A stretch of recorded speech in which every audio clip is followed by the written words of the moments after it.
Sasikanth, senior consultant cosmetic and plastic surgeon. ఇప్పుడు పిల్లల్లో plastic సర్జరీలో ఈ అనామలీస్ అంటే ఈ డిఫార్మిటీస్ కాకుండా ఇంకా ఏమేమి ఉంటాయి?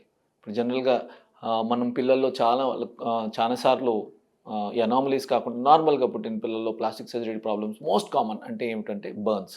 చిన్నపిల్లల ఈ బర్న్స్లో కూడా చాలా కామన్ ఏంటంటే వేడి నీళ్లు పడటం, దీన్ని స్కాల్డ్స్ అంటారు కూడా. సో ఈ పిల్లల్లో ఈ వేడి నీళ్ళు పడి స్కాల్డ్స్ అయినప్పుడు మోస్ట్ కామన్ చాలా వరకు అంటే చాలా ఫ్యామిలీస్లో చేసే తప్పు ఏంటంటే నీళ్లు పోయకపోవటం.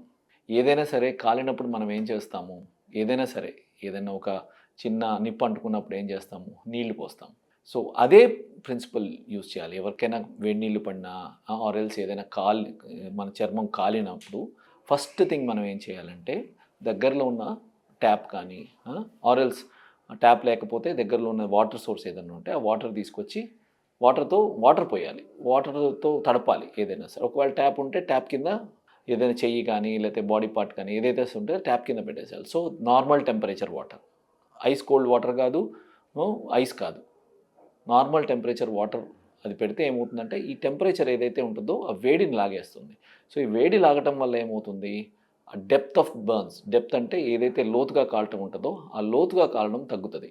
సో సూపర్ఫిషియల్ డీప్ బర్న్స్ అయ్యేది సూపర్ఫిషియల్ అంటే పైపైన కాలిపోతుంది. సో పైపైన కాలిపోవటం వల్ల సింపుల్ మేనేజ్మెంట్ అయిపోతుంది, ఎక్కువ ఇబ్బంది ఉండదు, స్కార్స్ మరకలు పడవు. సో ఆల్ వెరీ లైట్ మరకలు పడవచ్చు.